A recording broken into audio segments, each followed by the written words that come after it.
ನಮಸ್ಕಾರ ಫ್ರೆಂಡ್ಸ್, ಎಲ್ಲರಿಗೂ ನನ್ನ ಬ್ಲಾಗ್ಗೆ ವೆಲ್ಕಮ್ ಮಾಡ್ತಾ ಇವತ್ತಿನ ಬ್ಲಾಗನ್ನು ಶುರು ಮಾಡಕತ್ತೀನಿ. ಈವ್ನಿಂಗ್ ಟೈಮ್ ಅಂತೂ ಇಂತೂ ಈ ಒಂದು ಟೈಮ್ ಬರುತ್ತೆ ಅಂತ ನನಗೆ ಮನಸ್ಸಲ್ಲೂ ಅಂದ್ಕೊಂಡಿರಲಿಲ್ಲ. ಯಾಕಂತಂದರೆ ಇಷ್ಟು ಬೇಗ ನನ್ನ ಮಗನಿಗೆ ಹಾಸ್ಟೆಲ್ ಸೇರಿಸ್ಬೇಕು ಅನ್ನೋದು ನನಗೆ ಇಷ್ಟು ಬೇಜಾರಾಗ್ತದಲ್ಲ. ಭಾಳ ಬೇಜಾರಾದ್ರೂ ಭಾಳ ಖುಷಿನೂ ಒಂದು ಕಡೆ, ಭಾಳ ಬೇಜಾರು ಒಂದು ಕಡೆ. ಯಾಕಂತಂದರೆ ಈಗ ಒಳ್ಳೆ ಎಜುಕೇಷನ್ ಬೇಕು ಅಂತಂದರೆ ಒಳ್ಳೆ ಸ್ಕೂಲ್ಗೆ ಹಾಕಿ ರೆಸಿಡೆನ್ಸಿಯಲ್ಲಿ ಓದಿಸಿದ್ರೆ ಚೆನ್ನಾಗಿ ಓದ್ತಾರೆ. ಮನೆಯಲ್ಲೇ ಓದಿಸಿದ್ರೆ ಅವ್ರಿಗೆ ಒಂದು ಪರ್ಸ್ನಲ್ ಟೈಮ್ ಅನ್ನೋದು ಇರೋದೇ ಇಲ್ಲ. ಆಮೇಲೆ ಹೋಗೋದು ಬರೋದು ವ್ಯಾನಲ್ಲೇ ಅವ್ರ ಟೈಮ್ಸ್ ವೇಸ್ಟ್ ಆಗ್ತದೆ. ಹಾಗಾಗಿ ಟೈಮ್ ವೇಸ್ಟ್ ಆಗುತ್ತೆ ಅನ್ನೋ ಒಂದೇ ಒಂದು ಕಾರಣಕ್ಕೆ ಈ ವರ್ಷ ಅವನಿಗೆ ಹಾಕಿಬಿಟ್ರೆ ರೂಢಿ ಆಗುತ್ತೆ. ಮತ್ತು 6ನೇತಿಂದ 10th ಅಕಸ್ಮಾತ್ PUC ಸೆಕೆಂಡ್ವರೆಗೂ ಒಂದು ಕಡೆ ಒಂದೇ ಬ್ರಾಂಚಲ್ಲಿ ಓದಿಸಿದ್ರೆ ಒಳ್ಳೆಯದು. ಒಂದೇ ಬ್ರಾಂಚಲ್ಲಿ ಓದಿಸ್ಬೇಕು ಅಂದರೆ ಮಂಗಳೂರು ಸೈಡ್ ದೊಡ್ಡ ದೊಡ್ಡ ಕಾಲೇಜ್ ಸ್ಕೂಲ್ಗಳಿಗೆ ಹೈಸ್ಕೂಲ್ಗಳಿಗೆ ನಾವು ಹಾಕಬೇಕಾಗುತ್ತೆ. ಒಂದೇ ಕಡೆ ನಾವು ಓದಿಸ್ಬೇಕು ಅಂತ ಡಿಸೈಡ್ ಮಾಡ್ಕೊಂಡಿವಿ. ಅದಕ್ಕೋಸ್ಕರ ಈಗ ಸಡನ್ನಾಗಿ ನಾವು 6th ಸ್ಟ್ಯಾಂಡರ್ಡ್ಗೆ ಹಾಕಿಬಿಟ್ರೆ ಅವನಿಗೆ ಒಂದು ಬೇಜಾರಾಗುತ್ತೆ, ನಮ್ಮನ್ನು ಬಿಟ್ಟಿರೋದು ಕಷ್ಟ ಆಗುತ್ತೆ ಅನ್ನೋ ಒಂದೇ ಒಂದು ದೃಷ್ಟಿಯಲ್ಲಿ ನಾವು ಇಷ್ಟು ಬೇಗನೆ ನಾವು ಹಾಸ್ಟೆಲ್ಗೆ ಸೇರಿಸ್ತಾ ಇದ್ದೀವಿ. ಈ ಒಂದು ಎಡಿಟ್ ಮಾಡುವಾಗ ಕೂಡ ನನಗೆ ಬಾಯಿಂದ ಈ ವಿಡಿಯೋ ನೋಡ್ತಾ ಏನು ಮಾತಾಡಬೇಕು ಅಂತ ಗೊತ್ತಾಗ್ತಿಲ್ಲ. ಯಾಕಂದರೆ ಮಕ್ಕಳು ಬಿಟ್ಟು ಇರೋದು ಭಾಳ ಕಷ್ಟ. ಬಟ್ ನಾವು ಇರಲೇಬೇಕು, ಏನು ಮಾಡೋಕ್ಕಾಗಲ್ಲ. ಅವನ ನೆನಪು ಭಾಳ ಕಾಡ್ತೈತಿ ಪ್ರತಿಯೊಂದು ಟೈಮಲ್ಲೂ ಕೂಡ. ಅವನ ನನ್ನ ಜೊತೆನೇ ಇರ್ತಿದ್ದ, ಹಿಂದೆ ಮುಂದೆ ಸುಳಿದಾಡ್ತಾ ಇದ್ದ.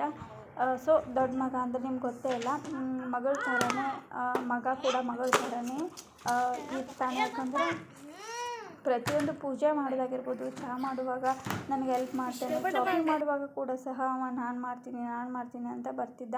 ಸೊ ಅವ ಪ್ರತಿಯೊಂದರಲ್ಲಿ ಭಾಗವಹಿಸ್ತಿದ್ದ. ನಾಲೆಜ್ ಎಲ್ಲ ರೀತಿ ನಾಲೆಜನ್ನ ನಾನು ಅವನಿಗೆ ಕೊಟ್ಟಿದ್ದೆ. ಬಟ್ ಆ ನಾಲೆಜ್ ಕೂಡ ಅವನಿಗೆ ಸಾಕಾಗೋದಿಲ್ಲ, ಇನ್ನೂ ಜಾಸ್ತಿ ಬೇಕಾಗುತ್ತಲ್ಲ. ಹಾಗಾಗಿ ಹಾಸ್ಟೆಲಿಗೆ ಸೇರಿಸಲೇಬೇಕು. ನೋಡ್ತಿರ್ಬೋದು ಎಲ್ಲ ಸಾಮಾನುಗಳನ್ನ ತೊಗೊಂಡಿವಿ.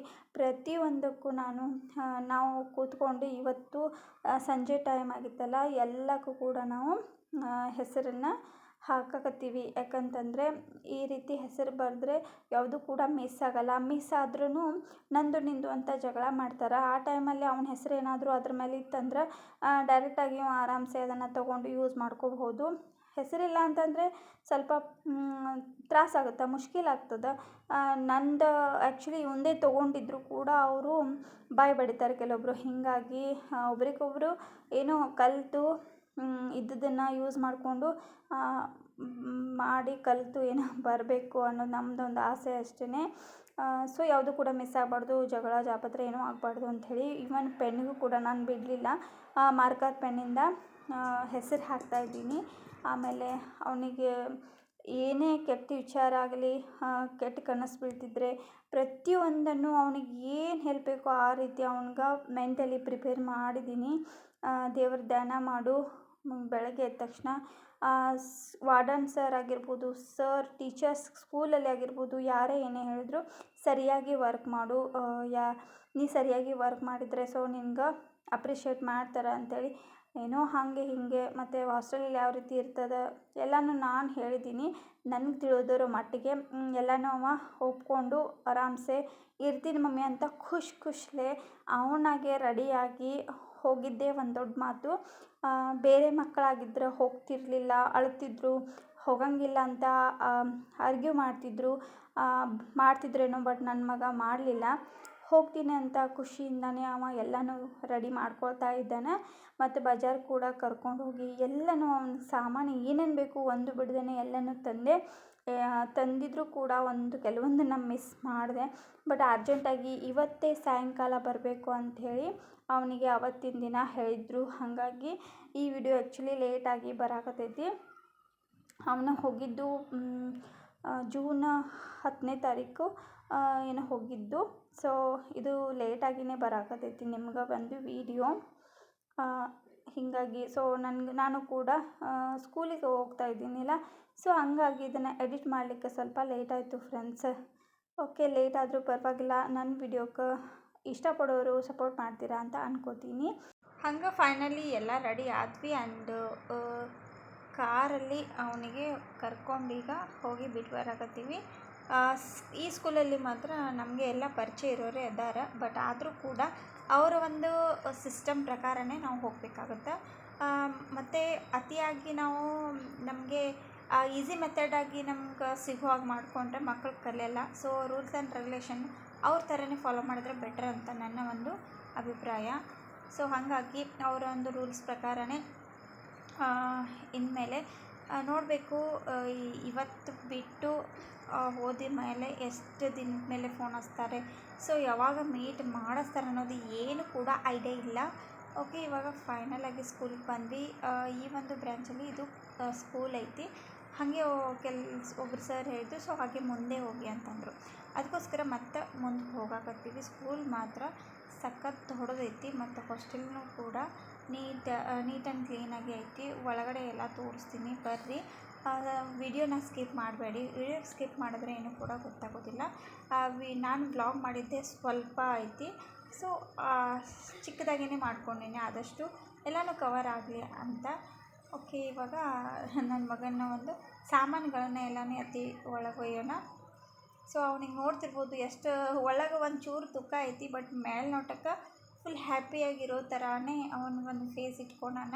ಒಳಗಡೆ ಐತಿ ದುಃಖ, ಎಲ್ಲೋ ಒಂದು ಕಡೆ ಮಮ್ಮಿ ಪಪ್ಪಾಗೆ ಬಿಟ್ಟು ನಾನು ಇರಬೇಕಲ್ಲ ಅನ್ನೋದು. ಬಟ್ ಹೊರಗಡೆ ತೋರಿಸ್ತಾ ಇಲ್ಲ.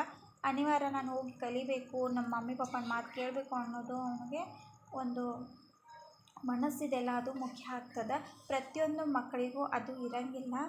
ಎಲ್ಲೋ ಒಬ್ಬರು ಅರ್ಥ ಮಾಡ್ಕೊಳ್ಳೋರು ಕಡಿಮೆ, ಮಕ್ಕಳಲ್ಲಿ ಕಡಿಮೆನೇ ಇರ್ತಾರೆ. ಆದಷ್ಟು ಅರ್ಥ ಮಾಡ್ಕೊಳ್ಳೋರು. ಅರ್ಥ ಮಾಡ್ಕೋದಿರೋರು ಪ್ರತಿಯೊಂದಕ್ಕೂ ಅಳೋದಾಗಿರ್ಬೋದು, ಜಿದ್ದು ಮಾಡೋದಾಗಿರ್ಬೋದು ಮಾಡ್ತಾರೆ. ನಾನೊಂದು ಸ್ವಲ್ಪ ಗೊತ್ತಾಗ್ಲಾರ್ದಂಗೆ ವಿಡಿಯೋ ಮಾಡೀನಿ, ನೋಡ್ತಿರ್ಬೋದು. ಅವ್ನ ಫೋಟೋ ಕೊಟ್ಟೀನಿ.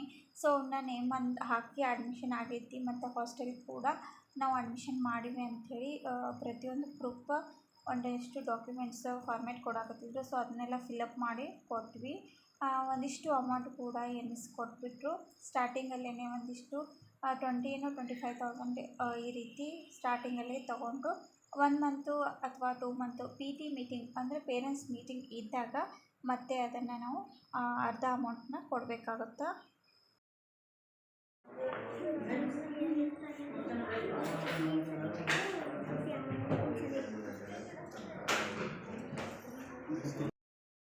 ವಿರಾಜ್ ಫುಲ್ ಡೀಪಾಗಿ ಆರಾಮ್ಸೆ ಕೂತಿದ್ದಾನೆ. ಏನು ವಿಚಾರ ಮಾಡ್ತಾ ಇದ್ದಾನಂದರೆ, ಸೊ ಏನಿದು ಏನಾಯಿತು ಅಂತ ಅವನ ಮನಸ್ಸಿನಲ್ಲೇ ಓಡ್ತಾ ಇರ್ಬೋದು.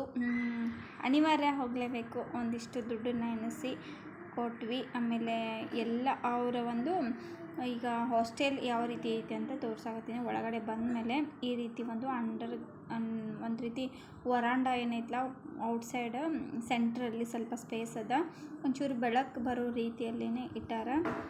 ಆನಂತರ ಇಲ್ಲೊಂದು ದೇವ್ರ ಫೋಟೋ, ಆ ಕಡೆ ಎಲ್ಲ ವಾಶ್ರೂಮು, ಈ ಕಡೆ ಒಂದು ಅವರ ಒಂದು ಹಾಸ್ಟೆಲ್ದು ರೂಮ್ ಹೆಸರು ಬೇರೆ ಬೇರೆ ನೇಮ್ಗಳನ್ನು ಸೆಟ್ ಮಾಡ್ಯಾರ. ಹೊಯ್ಸಳ ಅಂಥೇಳಿ ಇವನ್ನ ಒಂದು ಹಾಸ್ಟೆಲಲ್ಲಿ ರೂಮ್ಸ್ಗಳಲ್ಲಿ ಒಂದು ಹೊಯ್ಸಳ ಅಂಥೇಳಿ.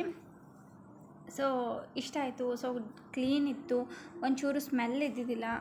ಮತ್ತು ಅವ್ರದ್ದೇ ಆದ ಒಂದು ಬೆಡ್ಶೀಟು ಎಲ್ಲನೂ ನಾವೇ ಕೊಡಿಸಿರ್ತೀವಿ.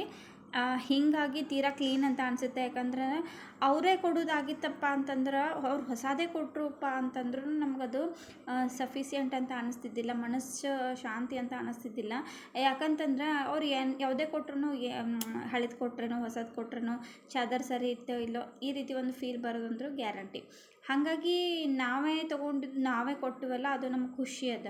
ಯಾಕಂದ್ರೆ ಹೊಸದು ಯೂಸ್ ಮಾಡಲಾರ್ದು ಆರಾಮ್ಸೆ ಅವ ಯೂಸ್ ಮಾಡ್ತಾನೆ. ಸೊ ಅವನಿಗೆ ಯಾವುದೇ ರೀತಿ ಸೈಡ್ ಎಫೆಕ್ಟ್ ಆಗಿರ್ಬೋದು, ಯಾವುದೇ ರೀತಿ ಇನ್ಫೆಕ್ಷನ್ ಆಗಿರ್ಬೋದು ಏನೂ ಕೂಡ ಆಗಲ್ಲ. ಆರಾಮ್ಸೆ ನಾವು ಕೊಟ್ಟ ವಸ್ತುಗಳನ್ನು ಯೂಸ್ ಮಾಡಿಕೊಂಡು ಇರ್ತಾನೆ ಅನ್ನೋ ಭರವಸೆ, ಒಂದು ಆಸೆ, ಖುಷಿ ಎಲ್ಲನೂ. ಲೈಟ್ ಇದ್ದಿಲ್ಲ, ಒಂಚೂರು ಲೈಟ್ ಹಾಕಿದೆ. ಲೈಟ್ ಕೂಡ ಆನ್ ಮಾಡ್ಕೋಬೋದು. ಸ್ವಲ್ಪ ಬೆಳಕಿತ್ತು ಅಂತಾನೆ ಬಿಟ್ಟಿದ್ನಿ. ಇವನು ಬೆಡ್ ಹುಡುಕಾಡ್ತಾಯಿದ್ದು. ಆ್ಯಕ್ಚುಲಿ ಮುಂದೆ ಇತ್ತು, ನಮಗೆ ಒಂದು ಸ್ವಲ್ಪ ಕನ್ಫ್ಯೂಸ್ ಇತ್ತು, ಇಲ್ಲೇ ಮುಂದೆಗಡೆನೇ. ಬಟ್ ನಮಗೆ ಕನ್ಫ್ಯೂಷನ್ ಯಾವ ಬೆಡ್ ಅಂಥೇಳಿ. ಈ ಕಡೆ ಐತಲ್ಲ, ಇಲ್ಲೇನು ಬ್ಲ್ಯಾಕ್ ಏನೋ ಇಟ್ಟಿದ್ದಾರಲ್ಲ, ಸೊ ಅದೇ ಅವನ ಒಂದು ಬೆಡ್ಡು. ಆಮೇಲೆ ವಾರ್ಡನ್ಗೆ ಮತ್ತು ವಾರ್ಡನ್ ಸರ್ ಅವರಿಗೆ ಭೇಟಿಯಾಗಿ ಮತ್ತು ಅವನ ಒಂದು ನೇಮ್ ಅಲ್ಲಿ ಸಬ್ಮಿಟ್ ಮಾಡಿಕೊಂಡು, ಅಂದರೆ ಅವ್ರು ಡೈಲಿ ಹಾಜರಿ ತೊಗೋತಿರ್ತಾರೆ, ಅಟೆಂಡೆನ್ಸ್ ಕೆಲವೊಂದು ಅವನಿಗೆ ಬೇಕಾಗುತ್ತೆ. ಸೊ ಹೀಗಾಗಿ ವಾರ್ಡನ್ ಸರ್ ಹತ್ರ ಮೀಟಾಗಿ ಅವರು ಒಂಚೂರು ಇನ್ಫಾರ್ಮೇಷನ್ಸ್ ಎಲ್ಲ ಬರ್ಕೊಂಡಾದಮೇಲೆ ಅವನಿಗೆ ಬೆಡ್ನ ಸೆಟ್ ಮಾಡಿದ್ದೀವಿ. ನೋಡ್ತಿರ್ಬೋದು ಕೆಳಗಡೆ ಬಂದೈತಿ. ಸದ್ಯಕ್ಕೆ ಅವನು ಆರಾಮ್ಸೆ ಮಲ್ಕೋಬೋದು. ತೆಳಗೆ ಬೀಳ್ತಾನೆ ಅನ್ನೋದು ಭಯನೂ ಇಲ್ಲ. ಮೇಲ್ಗಡೆ ಬಂದಿದ್ರೆ ಏನೋ ಒಂದು ಸ್ವಲ್ಪ ಹೆದರಿಕೆ ಆಗ್ತಿತ್ತೇನೋ. ಬಟ್ ಓಕೆ, ಚಲೋ ಐತಿ, ಶಿಸ್ತೈತಿ. ಮಕ್ಕಳು ಓದಿ ಸೊ ದೊಡ್ಡವರಾಗಿ ಚಲೋತ್ನಂಗೆ ಓದ್ತಾ ದೊಡ್ಡವರಾಗಿ ಏನೋ ಒಂದು ಸಾಧಿಸ್ಬೇಕು ಅನ್ನೋದು ಪ್ರತಿಯೊಂದು ತಂದೆ ತಾಯಿಗೂ ಆಸೆ ಇರ್ತದೆ. ಹಾಗೆ ಅದೇ ಆಸೆನೂ ನಮಗೂ ಕೂಡ ಐತಿ. ದುಡಿಯೋದೇ ನಾವು ಅವ್ರ ಸಂಬಂಧ ಅಲ್ವಾ. ಹಾಗಾಗಿ ಅವರು ಚಲೋತ್ನಂಗೆ ಕಲಿತು ನಮಗಿಂತಾನು ಹೆಚ್ಚು ಒಂದು ಪ್ರೊಫೆಷನಲ್ಲಿ ಇರಬೇಕು ಅನ್ನೋದು ನಮ್ಮದು ಆಸೆ. ಕಪಾಟ್ ಮಾತ್ರ ಸೂಪರಾಗಿದ್ದಾವೆ. ಎಲ್ಲನೂ ಹೊಸವು, ಹಳೇದು ಇಲ್ಲ. ಎಲ್ಲ ನ್ಯೂ ಮಟೀರಿಯಲ್ಸ್ನೇ ಅವ್ರು ಇಟ್ಟಿದ್ದಾರೆ. ಒಂದು ರೀತಿ ಚಲೋ ಇತ್ತು ಕಬೋರ್ಡು. ನಾನೆಲ್ಲ ಮತ್ತೆ ಸೆಟ್ ಮಾಡಿಕೊಂಡೆ ನೀಟಾಗಿ. ಬೆಡ್ ಮೇಲೆ ಬೆಡ್ಶೀಟು ಮತ್ತು ನಮ್ಮ ದಿಂಬು ಎಲ್ಲನೂ ನೀಟಾಗಿ ಇಟ್ಕೊಂಡು ಸೆಟ್ ಮಾಡಿ ಕೊಟ್ವಿ. ಅವನಿಗೆ ಬರುವಾಗ ಜಾಸ್ತಿ ತಿಂಡಿ ತಿನಿಸು ಏನೂ ತಂದಿದ್ದಿಲ್ಲ. ಯಾಕಂದರೆ ಜಾಸ್ತಿ ಅಲೌಡ್ ಮಾಡಿಲ್ಲ ತಿಂಡಿ ತಿನಿಸುಗಳನ್ನು. ನಾವೇ ಒಂದಿಷ್ಟು ಸ್ವಲ್ಪ ಬಿಸ್ಕೆಟು ಅಷ್ಟೇ. ಇನ್ನೊಂದು ಸತಿ ಬಂದಾಗ ಎಲ್ಲನೂ ಕೊಡಿಸಿದ್ರೆ ಆಯಿತು ಅಂಥೇಳಿ. ಆಮೇಲೆ ಇನ್ನೊಂದು ಸಡನ್ನಾಗಿಯೇ ಅವರು ಇವತ್ತೇ ಬಿಡಬೇಕು ಅಂತ ಹೇಳಿದರು ಈವ್ನಿಂಗ್ ಟೈಮಲ್ಲಿ. ನಮ್ಗೆ ಸ್ವಲ್ಪ ಕಳಿಸ್ಲಿಕ್ಕೆ ಹಿಂದೆ ಮುಂದೆ ಆಗಕತ್ತಿತ್ತು. ಸೊ ನಾಳೆ ಕಳಿಸಿದ್ರಾಯ್ತು ಎಲ್ಲನೂ ಕೊಡಿಸಿ ಅಂತ ನಮಗೆ ಹಿಂಗೆ ಅನ್ನಿಸ್ತಿತ್ತು. ಬಟ್ ಆಗಲಿಲ್ಲ. ಇವತ್ತೇ ಹೋಗಬೇಕು ಅಂತ ನಾನು ಸಡನ್ನಾಗಿ ಅವನಿಗೆ ನಾವು ಏನೂ ಜಾಸ್ತಿನೂ ಕೊಡಿಸ್ಲಿಲ್ಲ. ಒಂದು 3-4 ಡೇಸ್ ಏನು ಶಾಪಿಂಗ್ ಮಾಡಿದ್ವಲ್ಲ, ಸೊ ಅಷ್ಟರ ಮೇಲೆ ಅವನಿಗೆ ಕಳಿಸ್ಬಿಟ್ವಿ. ಊಟ 1 ಟೈಮ್ ನಾಷ್ಟ, 2 ಟೈಮ್ ಊಟ ಸಿಗುತ್ತೆ ಮತ್ತು ಸ್ನ್ಯಾಕ್ಸ್ ಸಿಗುತ್ತಲ್ಲ, ಸಾಕು ಅನ್ನಿಸ್ತು. ಮತ್ತು ಅಲ್ಲೇ ಸ್ಕೂಲಲ್ಲಿನೇ ಅವರಿಗೆ ಒಂದು ಶಾಪ್ ಐತಿ. ಅಲ್ಲಿ ಒಂದು ಡೈರಿನೂ ಕೊಡ್ತಾರೆ. ಅವ್ರು ಏನು ಬೇಕಾದರೂ ತೊಗೊಂಡು ತಿಂಡಿನ ತಿನ್ಬೋದು. ಈ ರೀತಿ ಹಾಸ್ಟೆಲ್ ಜರ್ನಿ ಅಂತಲೇ ಹೇಳ್ಬೋದು. ನಮಗೆ ಇನ್ನು ಮುಂದೆ ಒಳಗೆ ಅಲೌಡ್ ಇರಲ್ಲೇನೋ ಗೊತ್ತಿಲ್ಲ. ಇವತ್ತಂತೂ ಒಳಗಡೆ ಹೋಗಿ ಎಲ್ಲ ಅರೇಂಜ್ ಮಾಡಿ ಈ ರೀತಿ ಒಂದು ವಿಡಿಯೋ ಮಾಡ್ಲಿಕ್ಕೆ ಸಿಕ್ಕಿದ್ದೆ ಒಂದು ಪುಣ್ಯ ಅಂತ ಅನ್ಕೋಬೋದು. ಆ ಸರ್ನು ಆ್ಯಕ್ಚುಲಿ ಇಲ್ಲಿ ಬಂದಿದ್ದಿಲ್ಲ, ಹೊರಗಡೆ ಇದ್ದರು. ಅಲಾವ್ ಐತಿಲ್ಲ ಗೊತ್ತಿಲ್ಲ. ಬಟ್ ನಾನು ವ್ಲಾಗರ್ ಆಗಿದ್ದರಿಂದ ನನಗೊಂದು ಇಷ್ಟ.